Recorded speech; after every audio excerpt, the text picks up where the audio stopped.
اعوذ باللہ من الشیطان الرجیم، بسم اللہ الرحمن الرحیم۔ الحمد للہ رب العالمین، والصلاة والسلام علی سید المرسلین وخاتم النبیین، اما بعد۔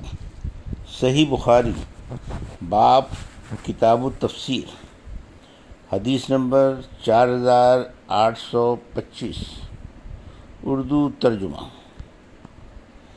سورہ حجرات کی تفسیر۔ مجاہد نے کہا، لا تقدموا کا مطلب یہ ہے کہ آپ صلی اللہ علیہ وسلم کے سامنے بڑھ کر باتیں نہ کرو، بلکہ ادب سے قال اللہ و قال رسول سنا کرو، یہاں تک کہ جو حکم اللہ کو دینا ہے وہ اپنے رسول کی زبان سے تم کو پہنچائے۔ امتحان کا معنی صاف کیا، پرکھ لیا۔ لا تتابزوا بل القاب کا معنی یہ ہے کہ مسلمان ہونے کے بعد پھر اس کو کافر، یہودی یا عیسائی کہہ کر نہ پکارو۔ لا یلتکم، تمہارا ثواب کچھ کم نہیں کرے گا۔ سورہ طور میں وما تنا اس لیے ہے کہ ہم نے ان کے عمل کا ثواب کچھ کم نہیں کیا۔ اللہ تعالیٰ کا ارشاد ہے، اے ایمان والو، نبی کی آواز سے آوازوں کو اونچا نہ کیا کرو۔ تشعرون کا معنی جانتے ہو، اس سے لفظ شاعر نکلا ہے، یعنی جاننے والا۔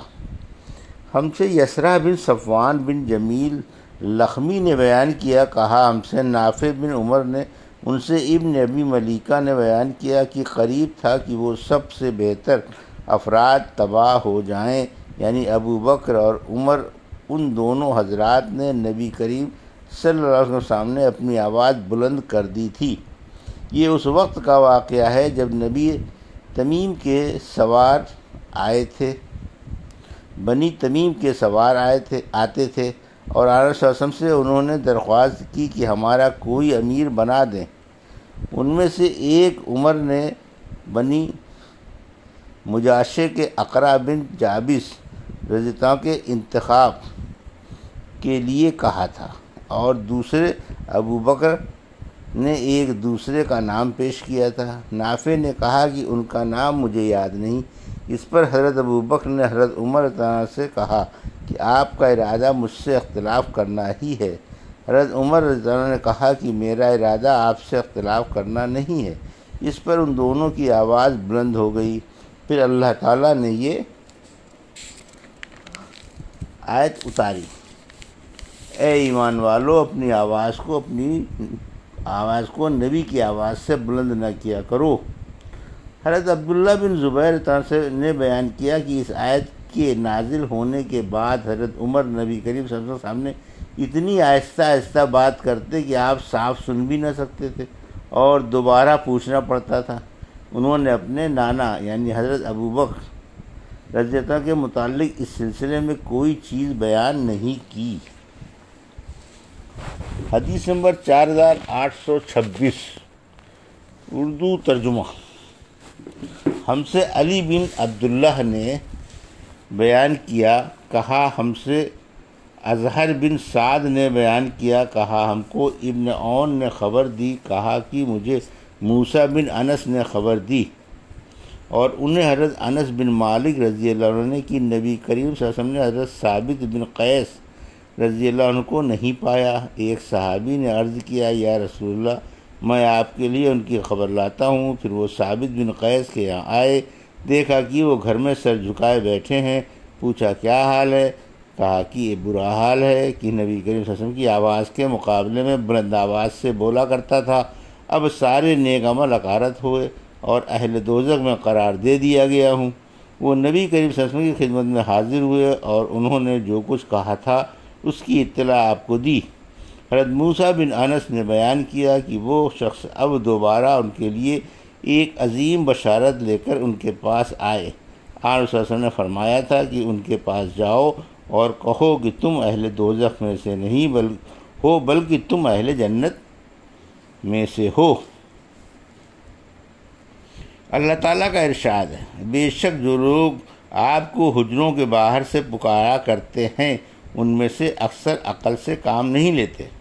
ہم سے حسن بن محمد نے بیان کیا، انہوں نے کہا ہم سے حجاج نے بیان کیا، ان سے ابن جریج نے بیان کیا، انہیں ابن ابی ملیکہ نے خبر دی اور انہیں حضرت عبداللہ بن زبیر رضی اللہ عنہ نے خبر دی کہ قبیلہ بنی تمیم کے سواروں کا وفد نبی کریم صلی اللہ علیہ وسلم کی خدمت میں آیا۔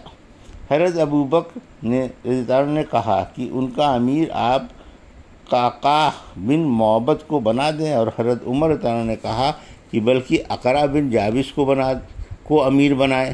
حضرت ابو بکر رضی اللہ عنہ نے اس پر کہا کہ مقصد تو صرف میری مخالفت ہی کرنا ہے۔ حضرت عمر رضی اللہ عنہ نے کہا کہ میں نے آپ کے خلاف کرنے کی غرض سے یہ نہیں کہا ہے۔ اس پر دونوں میں بحث چلی اور آواز بھی بلند ہو گئی۔ اسی کے متعلق یہ آیت نازل ہوئی، اے ایمان والو، تم اللہ اور اس کے رسول سے پہلے کسی کام میں جلدی مت کیا کرو، آخر آیت تک۔ حدیث نمبر 4828، اردو ترجمہ۔ اللہ تعالیٰ کا ارشاد ہے، اگر وہ صبر کرتے یہاں تک کہ آپ ان کی طرف خود نکل کر جاتے تو یہ صبر کرنا ان کے لیے بہتر ہوتا۔ سورہ قاف کی تفسیر۔ رجا بعید یعنی دنیا کی طرف پھر جانا دور از قیاس ہے۔ فروج کے معنی سوراخ، روزن فرج کی جمع ہے۔ ورید حلق کی رگ اور حبل مونڈھے کی رگ۔ مجاہد نے کہا ما ینقص الارض منہم سے ان کی ہڈیاں مراد ہیں جن کو زمین میں کھا جاتی ہے۔ تفسیرہ کے معنی راہ دکھانا۔ حب الحسید گیہوں کے دانے۔ باصفات لمبی لمبی بالیاں۔ افعینہ کیا ہم اس سے عاجز ہو گئے ہیں۔ قال قرینہ میں قرین سے شیطان ہمزاد مراد ہے جو ہر آدمی کے ساتھ لگا ہوا ہے۔ فنقبوا فی البلاد یعنی شہروں میں پھرے دورہ کیا۔ ابلقا سمع کا یہ مطلب ہے کہ دل میں دوسرے کچھ خیال نہ کرے، کان لگا کر سنے۔ افعیسنا بالخلق الاول یعنی جب تم کو شروع میں پیدا کیا تو کیا اس کے بعد ہم عاجز بن گئے ہیں، اب دوبارہ پیدا نہیں کر سکتے۔ سائق اور شہید دو فرشتے ہیں، ایک لکھنے والا دوسرا گواہ۔ شہید سے مراد یہ ہے کہ دل لگا کر سنیں۔ لغوب تھکن۔ مجاہد کے سوا اوروں نے کہا نزید وہ گابھا ہے جب تک وہ پتوں کے غلاف میں چھپا رہے۔ نزید اس کو اس لیے کہتے ہیں کہ وہ تہ بتہ ہوتا ہے، جب درخت کا گابھا غلاف سے نکل آئے تو پھر اس کو نزید نہیں کہیں گے۔ ادبار النجوم جو سورہ طور میں ہے، اور ادبار السجود جو اس صورت میں ہے۔ تو عاصم سورہ قاف میں ادبار کو برفتح الف اور سورہ طور میں بکسرت الف پڑھتے ہیں۔ بعضوں نے دونوں جگہ پہ کسرہ الف پڑھا ہے، بعضوں نے دونوں جگہ پر فتح الالف پڑھا ہے۔ ابن عباس نے کہا یوم الخرج سے وہ دن مراد ہے جس دن قبروں سے نکلیں گے۔ اللہ تعالیٰ کا ارشاد ہے، اور وہ جہنم کہے گی کہ کچھ اور بھی ہے۔ ہم سے عبداللہ بن ابی الاسود نے بیان کیا، کہا ہم سے حرمی نے بیان کیا، کہا ہم سے شعبہ نے بیان کیا، ان سے قتادہ نے، اور ان سے حضرت انس رضی اللہ عنہ نے کہ نبی کریم صلی اللہ علیہ وسلم نے فرمایا جہنم میں دوزخیوں کو ڈالا جائے گا اور وہ کہے گی کہ کچھ اور بھی ہے، یہاں تک کہ اللہ رب العزت اپنا قدم اس پر رکھے گا اور وہ کہے گی کہ بس بس۔ حدیث نمبر 4849، اردو ترجمہ۔ ہم سے محمد بن موسیٰ قطان نے بیان کیا، کہا ہم سے ابو سفیان حمیری سعید بن یحییٰ بن مہدی نے بیان کیا، ان سے عوف نے، ان سے محمد نے، اور ان سے حضرت ابو ہریرہ رضی اللہ عنہ نے۔ نبی کریم صلی اللہ علیہ وسلم کے حوالے سے ابو سفیان حمیری اکثر اس حدیث کو آقا صلی اللہ علیہ وسلم سے موقوفاً ذکر کرتے تھے کہ جہنم سے پوچھا جائے گا تو بھر بھی گئی ہے؟ وہ کہے گی کہ کچھ اور بھی ہے۔ پھر اللہ تبارک و تعالیٰ اپنا قدم اس پر رکھے گا اور کہے گی کہ بس بس۔ حدیث نمبر 4850 اردو ترجمہ۔ ہم سے عبداللہ بن محمد نے بیان کیا، انہوں نے کہا ہم سے عبدالرزاق نے بیان کیا، انہوں نے کہا ہم کو معمر نے خبر دی، انہیں حمام نے، اور ان سے حضرت ابو ہریرہ رضی اللہ عنہ نے بیان کیا کہ نبی کریم صلی اللہ علیہ وسلم نے فرمایا جنت اور دوزخ نے بحث کی۔ دوزخ نے کہا میں متکبروں اور ظالموں کے لیے خاص کی گئی ہوں۔ جنت نے کہا مجھے کیا ہوا کہ میرے اندر صرف کمزور اور کم رتبے والے لوگ داخل ہوں گے۔ اللہ تعالیٰ نے اس پر جنت سے کہا کہ تو میری رحمت ہے، تیرے ذریعے میں اپنے بندوں میں جس پر چاہوں رحم کروں، اور دوزخ سے کہا کہ تو عذاب ہے، تیرے ذریعے میں اپنے بندوں میں سے جسے چاہوں عذاب دوں۔ جنت اور دوزخ دونوں بھریں گی۔ دوزخ تو اس وقت تک نہیں بھرے گی جب تک اللہ رب العزت اپنا قدم اس پر نہیں رکھ دے گا۔ اس وقت وہ بولے گی بس بس، اور اس وقت بھر جائے گی، اور اس کا بعض حصہ بعض دوسرے حصے پر چڑھ جائے گا، اور اللہ تعالیٰ اپنے بندوں میں کسی پر بھی ظلم نہیں کرے گا۔ اور جنت کے لیے اللہ تعالیٰ ایک مخلوق پیدا کرے گا، اور اپنے رب کی حمد و تسبیح کرتے رہیے سورج کے نکلنے سے پہلے اور اس کے چھپنے سے پہلے۔ حدیث نمبر 4851 اردو ترجمہ۔ ہم سے اسحاق بن ابراہیم نے بیان کیا، ان سے جریر نے، ان سے اسماعیل نے، ان سے قیس بن ابی حازم نے، اور ان سے حضرت جریر بن عبداللہ نے بیان کیا کہ ہم ایک رات نبی کریم صلی اللہ علیہ وسلم کے ساتھ بیٹھے ہوئے تھے۔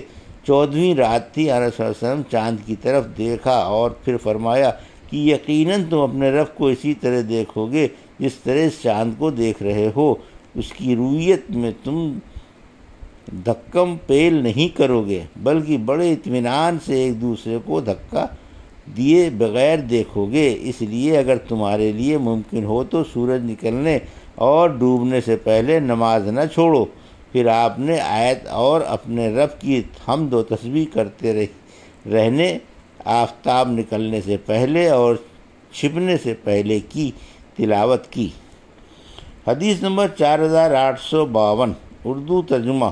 ہم سے آدم نے بیان کیا، کہا ہم سے ورقہ نے بیان کیا، ان سے ابی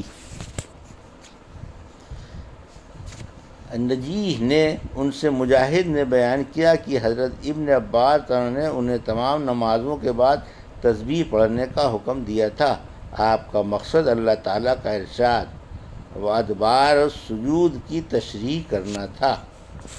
یہ تھی صحیح بخاری باب کتاب التفسیر کی 4845 سے 4852 کا اردو ترجمہ جو ابھی آپ نے سماعت فرمایا۔